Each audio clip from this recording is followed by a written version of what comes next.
región. No sé exactamente sobre sus actividades. Eso lo conoce la Fiscalía. Pero no era un generador de violencia como algunos otros delincuentes que operan del narcotráfico, no era destacado. No sabemos. Había una orden de aprehensión y debe de quedar claro que no hay impunidad. Acuérdense que todos los jueves se da a conocer lo que se hace para que no haya impunidad en México, para nadie, sea quien sea. Entonces, si hay una orden de aprehensión, se tiene que ejecutar. Y si se pide apoyo al gobierno, se ejecuta, sea quien sea. Es más, es un asunto, hasta les diría, de rutina. No hace falta que me consulten, ya lo saben, tanto en la Secretaría de Marina como en la Secretaría de la Defensa, como en la Guardia Nacional. Si me dicen se localizó una persona y se va a detener porque hay una orden de aprehensión, pues adelante, pero ni me preguntan, porque no hay impunidad para nadie, sea quien sea. Entonces, ya me enteré cuando habían detenido a este señor Caro Quinter. ¿Y está de acuerdo en que sea extraditado a Estados Unidos? Eso lo va a decidir la autoridad competente. Ellos van seguramente a presentar amparos. Entiendo que estos amparos, estos primeros, pues no van en contra de la extradición, sino es para que se le libere.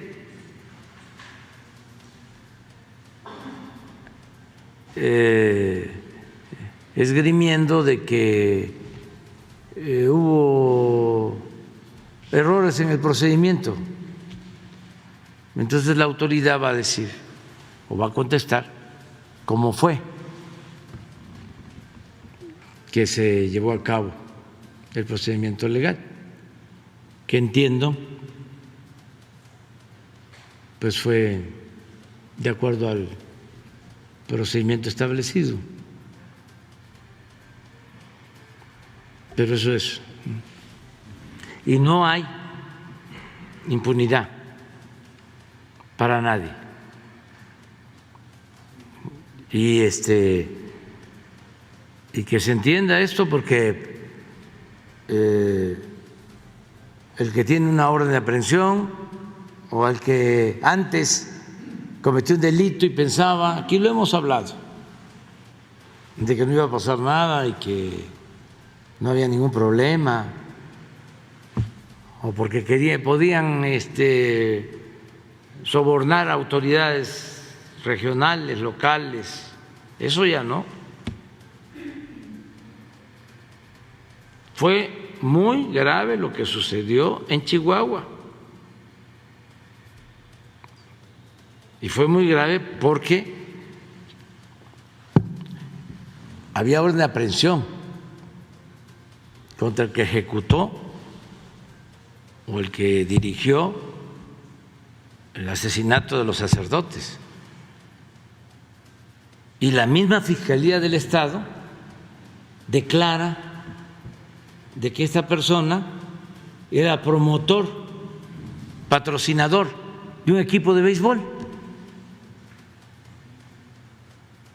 O sea que andaba como si nada.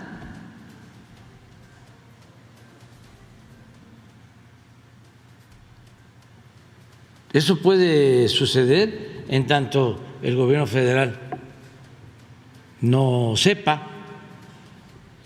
que hay estas cosas, pero si nos enteramos, no podemos nosotros ser cómplices.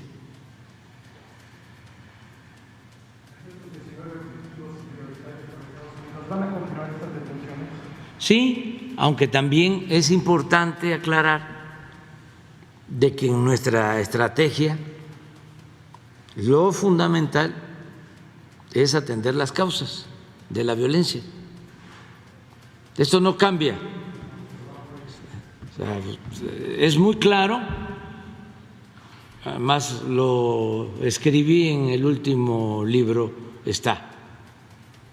No es nuestro propósito lo espectacular, porque eso no resuelve del todo el problema. Eso ayuda a dejar en claro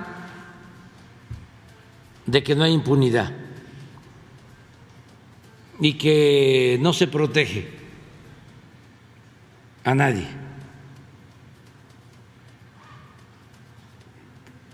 Ayuda, pero para enfrentar la violencia hay que atender las causas. Lo que estamos haciendo, mejorando las condiciones de vida, de trabajo de la gente, apoyando a las familias más pobres, atendiendo a los jóvenes, dando el ejemplo de que no se puede triunfar a toda costa, sin escrúpulos morales de ninguna índole, dando el ejemplo de que no debe de rifar o que no rifa, no vale, no sirve el lujo barato, lo material, que la verdadera felicidad es estar bien con uno mismo, estar bien con nuestra conciencia y estar bien con el prójimo. Eso es lo que nos debe de importar, humanizarnos cada vez más.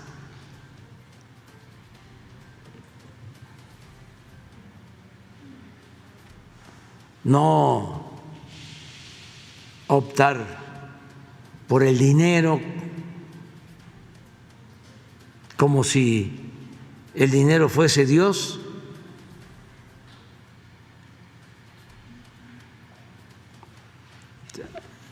Eso es lo que nos va a llevar a una sociedad mejor y vamos avanzando y vamos a castigar al que cometa un delito.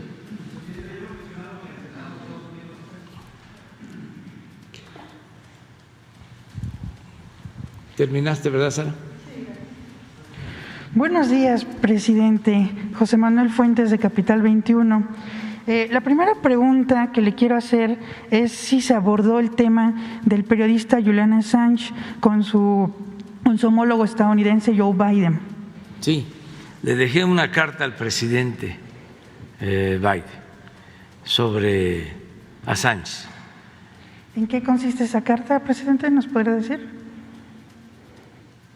Pues explicándole de que no cometió ningún delito grave Assange, él no le causó la muerte a nadie, no violó ningún derecho humano y ejerció su libertad, y que detenerlo pues iba a significar una afrenta permanente a la libertad de expresión. y a la libertad. Y le explico que México ofrece la protección y el asilo a Julián Assange. ¿Y ya recibió alguna respuesta? No, porque tengo que ser respetuoso, tengo que esperar a que lo analice y se den los tiempos. Lo que sí puedo comentarles, ya lo he dicho, pero como después de la gira a Estados Unidos vino el fin de semana, no hemos hablado mucho, a lo mejor me ha faltado explicar que el trato que recibimos del presidente Biden y de la vicepresidenta Kamala Harris fue de mucho afecto y de mucho respeto hacia México.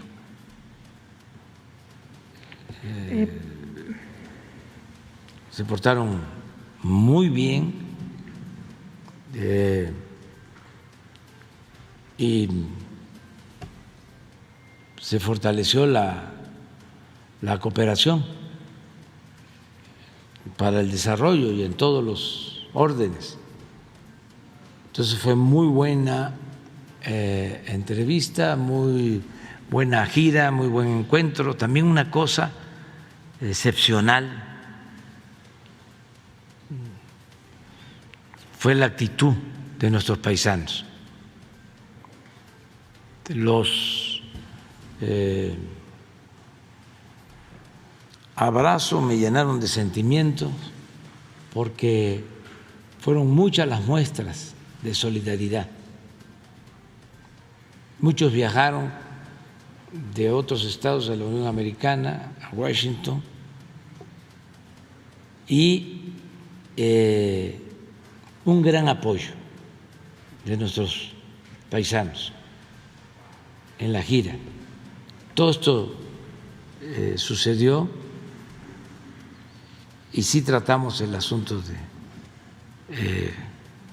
el periodista Assange. Presidente, otra pregunta. Después de su gira de trabajo por los estados de Baja California del Sur, Michoacán y Veracruz, ¿nos podría decir cómo van los avances de las plantas de fertilizantes? Sí, fue una muy buena gira ahora, porque nosotros tenemos como propósito el que se logre la autosuficiencia energética. Y en eso vamos bien. El año próximo yo espero ya de que dejemos de comprar las gasolinas y el diésel en el extranjero. Ya vamos a ser autosuficientes. Eso nos ayuda mucho, ya nos está ayudando. Nos ayuda en que la gasolina es más barata en México que en Estados Unidos, que en Europa. Nos ayuda en que la inflación en México es menos que en Estados Unidos, que en Europa. Tiene que ver con el manejo que se ha dado al sector energético. Pero también queremos hacer lo mismo y hemos estado trabajando, pero ahora vamos a intensificar acciones para lograr la autosuficiencia alimentaria. Ese es el otro objetivo. Y para eso necesitamos de fertilizantes, porque los neoliberales, para variar, acabaron con las plantas de fertilizantes, privatizaron Fertimex, éramos autosuficientes en fertilizantes y vendieron todas las plantas y dejaron que se convirtieran en chatarra y nos convertimos en importadores de fertilizantes. Se compra el fertilizante. Entonces, estamos empezando a rehabilitar las plantas que nos dejaron. Algunas ya prácticamente inservibles. Además, producto de compras que hicieron en el periodo neoliberal de plantas que primero habían privatizado. Cuando Salinas privatizaron las plantas de fertilizantes, se las entregaron a amigos y gente cercana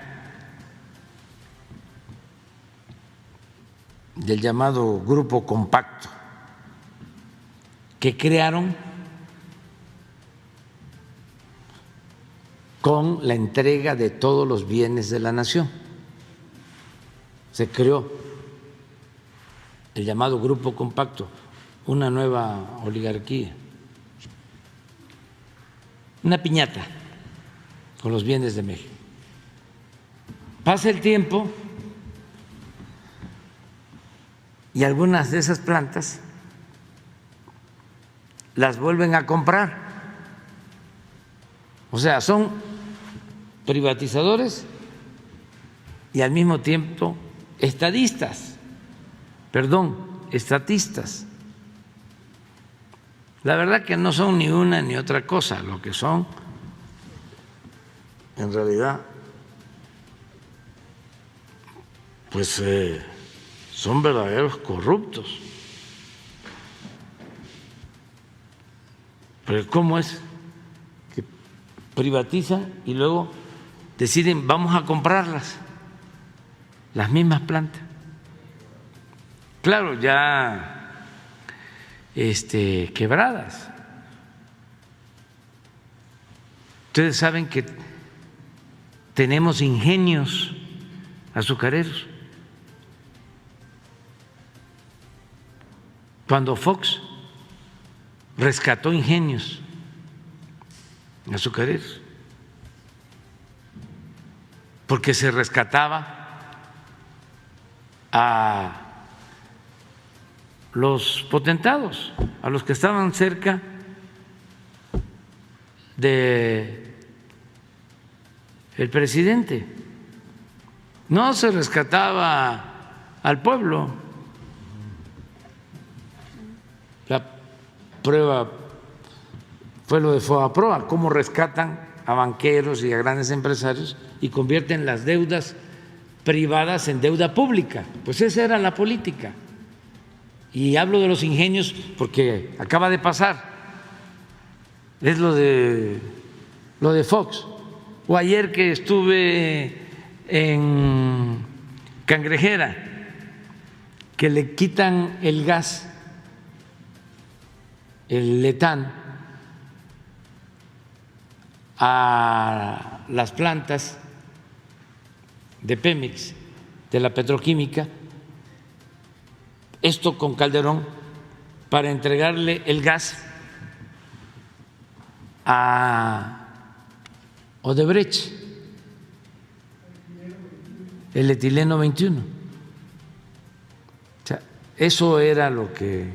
Entonces, ahora hicimos un recorrido para ver cómo estaban las plantas, porque necesitamos levantarlas, y empezamos en San Juan de la Costa, en Baja California Sur, porque ahí hay una mina de roca fosfórica que es la materia prima para hacer fertilizante.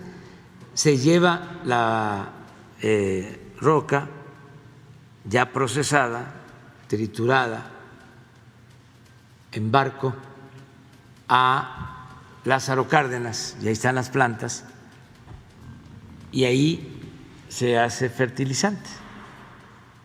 Entonces fuimos a la mina, fuimos a Lázaro Cárdenas, porque estamos invirtiendo en total 550 millones de dólares para levantar las plantas, porque estaban caídas completamente. Luego, que me dio mucha tristeza, porque fuimos de Lázaro Cárdenas, que también está en ruina, esta planta que ya estamos levantando, ya está produciendo, pero fuimos a Poza Rica y todo el complejo petroquímico abandonado, ya no existe.